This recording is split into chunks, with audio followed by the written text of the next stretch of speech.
Good morning students. இன்றைக்கும் bounded area தான் பார்க்க போகிறோம். ஒரு ஃபங்க்ஷன் போன இதில் பார்க்கும்போது நமக்கு ஃபங்க்ஷன் கொடுக்கல, அதனால் என்னென்ன அஸ்யூம் பண்ணிக்கிட்டோம், நம்ம எஃப் ஆஃப் எக்ஸ் கம்மா ஒய்ங்கிற ஃபங்க்ஷனை நம்ம ஒன்னுன்னு எடுத்துக்கிட்டோம் இல்லையா. இங்கே என்ன கொடுத்துருக்காங்க அப்படின்னு சொன்னால் எஃப் ஆஃப் எக்ஸ் கம்மா ஒய்ன்ற ஃபங்க்ஷன் கொடுத்துட்டாங்க. 6x² + 2y கொடுத்துருக்காங்க, ரைட்டா. இப்போ ரீஜன் பவுண்டட் கண்டுபிடிக்கணும். ஃபஸ்ட்டு என்ன கொடுத்துருக்காங்க, y = 4. நம்ம என்ன முதல்ல ட்ராப் பண்ணிக்கலாம் அப்படின்னா எக்ஸ் ஆக்சிஸ் ஒய் ஆக்சிஸை ஃபஸ்ட்டு ட்ரா பண்ணிக்கலாம். Okay, what is X axis Y ஆக்சிஸ்ன்னு பார்த்து நாம் அதை ஃபஸ்ட்டு ட்ரா பண்ணலாம். நமக்கு தெரியும் this is that X axis, okay, and y axis. This is the y axis, right? அடுத்தது நம்ம வந்து y = 4. y = 4னா it is parallel to x axis இல்லையா. 4ங்கிற இடத்துல நாம் ட்ரா பண்ணுறோம். ஓகே, அடுத்த ஈக்குவேஷன் அடுத்ததுக்கு போகிறோம். அடுத்து என்ன கொடுத்துருக்காங்கன்னா ஒரு curve, that is y = x². y = x²னா அப்படியே ட்ரா பண்ண தெரிஞ்சால், பேரபோலா கான்செப்ட் தரோவாக இருந்தால் அப்படியே ட்ரா பண்ணலாம். இல்லை அப்படின்னா என்ன பண்ணணும், போடுங்க. எக்ஸுக்கு வேல்யூ போட்டால் y = x² என்ன கிடைக்கும். எக்ஸுக்கு 0னா y 0, எக்ஸுக்கு 1ன்னா 1, எக்ஸுக்கு 2னா 4, இதுக்கு எக்ஸுக்கு -1ன்னா 1, எக்ஸுக்கு +1ன்னா சாரி எக்ஸுக்கு -2னாலும் 4. இப்படி போட்டுகிட்டே போகும்போது நமக்கு பேரபோலா எப்படி கிடைக்கும். பேரபோலா இந்த கலரில் ட்ரா பண்ணலாமா. அப்போது பேரபோலாங்கிறது 0,0 வழியாக பாஸ் ஆகிற மாதிரி கிடைக்கும். அப்போ இந்த பாயிண்ட்டுங்கிறது 0,0. இப்போ இந்த ரெண்டுத்துக்கும் காமனாக பாயிண்ட் வருது இல்லையா. இது என்ன வரும், 2,4 வரும். இது இந்த காமன் பாயிண்ட்டு -2,4ன்னு கிடைக்கும், ரைட்டா. இப்போது இந்த ஷேடட் ஏரியா எதுவாகிடுது, இப்போ எல்லோ கலரில் இருக்குது பார்த்தீங்களா, இதுதான் ரீஜன் ஆயிடுச்சு. ஸோ இதோட பவுண்ட்ரிஸ்ன்னு பார்த்தா 3 பவுண்ட்ரி. இது ஒரு பவுண்ட்ரி, இது ஒரு பவுண்ட்ரி, இது ஒரு பவுண்ட்ரி. அப்போ இந்த ஏரியாவை நாம் கண்டுபிடிக்க போகிறோம் இல்லைங்களா. அப்போது இது வந்துட்டு -2,4, 2,4. இப்போது இந்த ஏரியாங்கிறத நம்ம எப்படி எழுதலாம், ஃபார்முலா என்ன எழுதலாம், ∬ the region or f of x, y dy dxன்னு எழுதலாம். அப்போது ஏரியா எப்படி பவுண்ட்ரி சொல்லணும் இல்லையா. ஃபங்க்ஷன் நமக்கு தெரியும், 6x² + 2yங்கிறது ஃபங்க்ஷன். dy dxன்னு எழுதும்போது ஃபஸ்ட்டு ஒய்யோட வேரியேஷனை நாம் சொல்லணும். ஒய் எங்கேருந்து எங்கே வேரி ஆகுதுன்னு பார்த்தா இப்படி வேரி ஆகுது இல்லையா. அப்போ இந்த கர்வ் என்னது, y = x². அப்போ லோயர் பவுண்டு x². எது வரைக்கும் போகுது, y = 4. அப்போது ஒய்யோட வேரியேஷன் என்ன அர்த்தம், y வேரிஸ் எதுலேருந்து, y = x² to y = 4. அடுத்தது எதோடது பார்க்கணும், நம்ம எக்ஸோட வேரியேஷன் பார்க்கணும். அப்போ எக்ஸுங்கிறது எங்கேருந்து எங்கே வேரி ஆகுதுன்னு பார்த்தோன்னா இந்த இடத்துலேருந்து இந்த இடத்துக்கு வேரி ஆகுது. -2 to +2, -2 to +2ன்றது எக்ஸோட வேரியேஷன். அப்போது X varies, X = -2 to x = +2. அப்போது இதோட லோயர் பவுண்ட்ரி -2, இதோட அப்பர் பவுண்ட்ரி +2. இப்படி நாம் முதல்ல பவுண்ட்ரிஸ் ஐடென்டிஃபை பண்ணதுக்கப்புறமா லோயர் லிமிட் அப்பர் லிமிட்டை நாம் ஐடென்டிஃபை பண்ணுறோம். இதுக்கப்புறம் ஆர்டினரி இன்டகிரேஷன் தான். நமக்கு ஆல்ரெடி டபுள் இன்டகிரேஷனில் தரவாக இருக்கும் இல்லையா. ஸோ ஃபஸ்ட்டு எதை எடுத்துக்கணும், இந்த பார்ட் எடுத்துக்க போகிறோம். ஃபஸ்ட்டு நாம் இன்டகிரேட் பண்ண எடுக்க போகிறது இந்த பார்ட். இந்த இன்டகிரேஷன் எடுக்க போகிறோம். அப்போ 6x² with respect to Y இல்லையா. 6x² ரெண்டுமே உங்களுக்கு கான்ஸ்டண்ட்டாக போயிடும் இந்த இடத்த பொறுத்த வரைக்கும். அப்போ 6x² ஒய்ன்னு கிடச்சிடும். ப்ளஸ் 2y பண்ணும்போது 2 இன்ட்டு ஒய்யை இன்டகிரேட் பண்ணால் y²/2. இப்போது lower limit Appar limit. Lower limit வந்துட்டு x², upper limit 4 with respect to dx. முதல்ல இதை சிம்பிளிஃபை பண்ணிவிட்டு நாம் என்ன பண்ணணும், அடுத்தது ப்ரொசீட் பண்ணணும். சிம்பிளிஃபை பண்ணணும்னா பண்ணுங்கள். ஃபஸ்ட்டு அப்பர் லிமிட், இந்த இன்டெக்ரல் இப்படியே இருக்கட்டும். முதல்ல நாம் அப்பர் லிமிட் போடலாம். 6x² இன்ட்டு ஒய்க்கு தானே போட போகிறோம், x² plus 2 into x² whole square. இங்கே பை 2 2 இங்கேயே கேன்சல் ஆகிடும். நம்ம என்ன பண்ணிடலாம், இங்கே நியூமரேட்டரில் ஒரு 2 டினாமினேட்டரில் ஒரு 2 கேன்சல் பண்ணிட்டோன்னா இங்கேயே நமக்கு 2 வராது. அப்படி தானே, இந்த 2வே நமக்கு வராது. அப்போது வெறும் x² y² தான் வரும். x² ஹோல் ஸ்கொயராக நமக்கு கிடச்சிடும். ஓகேவா. இது அப்பர் லிமிட். அடுத்தது லோயர் லிமிட். லோயர் லிமிட் என்ன, 4. So 6x² into 4 plus y² 4². Appar limit lower limit முடிஞ்சிருச்சு இன்ட்டு dx. இப்போ இதை நாம் சிம்பிளிஃபை பண்ண போகிறோம். சிம்பிளிஃபை பண்ணோன்னா இன்டெக்ரல் ஓவர் -2 2 + 2 6x⁴ ப்ளஸ் இதுவும் என்னவாயிடும், x⁴ ஆகிடும்.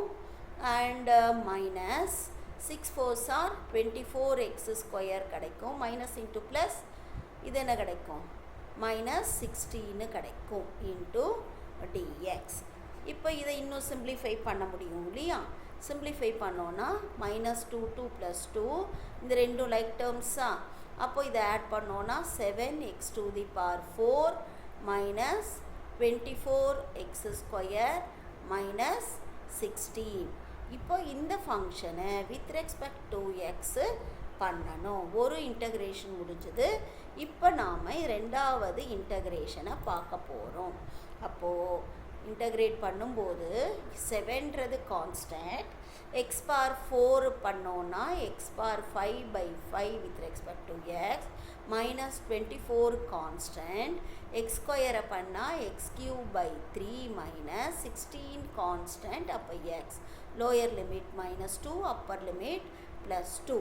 அப்போது 7/5 அப்புறம் upper limit 2 to the power 5 minus 24 upper limit 2/3 minus 16 into 2 upper limit முடிஞ்சுதா.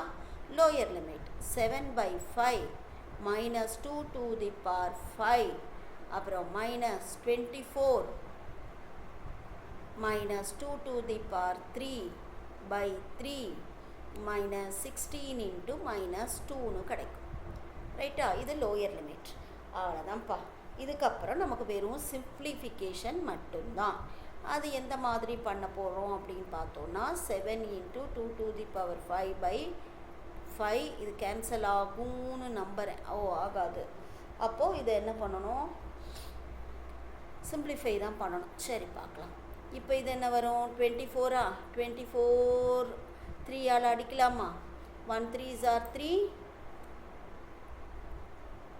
1 3s are 3 8 3s are 24 இல்லையா. ஸோ இது என்ன கிடைக்கும் நமக்கு, 8 இன்ட்டு 8ன்னு கிடைக்கும். 8 இன்ட்டு 2³ 8. ஓகே. இது -32. இப்போ லோயர் லிமிட்டுக்கு வரலாமா. லோயர் லிமிட் என்ன சொல்லும், இப்போது இது மைனஸா, ப்ராக்கெட் எடுத்துருவோம். ப்ராக்கெட்டை இங்கேயே எடுத்துடலாம். -2 to the power 5ங்கிறதுனால minus into minus it will be plus என்ன கிடைக்கும், 7/5 இன்ட்டு 2 to the power 5ன்னு கிடைக்கும். இங்கே மைனஸ் 2 க்யூப்னும் போது மைனஸ் கிடைக்கும். Minus into minus plus, plus into minus மைனஸ்னு கிடைக்கும். அப்போது இங்கேயுமே நம்ம என்ன அடிக்கலாம், 1 3s are 3, 8 3s are 24 அப்படின்னு எழுதணும்னா இங்கே நமக்கு என்ன கிடச்சிரும், 8 இன்ட்டு 8 இல்லையா, 2 க்யூப் மைனஸை தான் நம்ம சிம்பிளிஃபை பண்ணிட்டோம். அடுத்தது இங்கே என்ன கிடைக்கும், minus into minus plus, plus into minus minus 32ன்னு கிடைக்கும். ஓகேவா, ரைட். சிம்பிளிஃபிகேஷன் ஆரம்பிச்சிருச்சு. இது உங்களுடைய டேலண்ட்டை பொறுத்தது, எந்தளவு உங்கள் மைண்ட் வந்துட்டு ஒர்க் அவுட் பண்ண முடியுமோ அந்த மாதிரி பண்ணிக்கலாம். 7/5 7/5 ஆட் பண்ணோன்னா என்ன கிடைக்கும், 14/5 into 2 to the power 5 minus 64 minus 64. இங்கே தனியாக கால்குலேட் பண்ணுவோமா, எல்லாத்தையும் ஆட் பண்ணிக்கலாமா. என்ன வரும், மைனஸ் 64 ஒன்று, மைனஸ் 32 ஒன்று, அகைன் மைனஸ் 64 மைனஸ் 32. இதெல்லாம் ஆட் பண்ணோன்னா என்ன ஆச்சு, 6 + 6 12, கேரி ஓவர் 1, 9 + 9 18, 192 மைனஸ் 192 வரும். மைனஸ் 192 வேறு எதாவது மிஸ் பண்ணிட்டோமா. இப்போ 2 to the power 5 போது 2 2s are 4, 4 2s are 8, 8 2s are 16, 16 2s are 32. இதை சிம்பிளிஃபை பண்ணோன்னா 14/5 இன்ட்டு 32 மைனஸ் 192. இப்போ 14 இன்ட்டு 32 போடுங்க. 14 இன்ட்டு 32 மல்டிப்ளை பண்ணால் என்ன வரும், 4 2s are 8, 1 2s are 2, 3 4s are 12, carry over 1, 3 1s are 3 1, 3 + 1 4. சரியா, 4 2s are 8, 1 2s are 2, 12 1, 1 3s are 3 4. Okay, 4 4 8. இதை simplify பண்ணும்போது 448/5 மைனஸ் 192. இப்போ எல்சிஎம் எடுக்கலாம். எல்சிஎம் எடுத்தால் 192வை நம்ம என்ன பண்ணணும், 5ஆல் மல்டிப்ளை பண்ணணும்.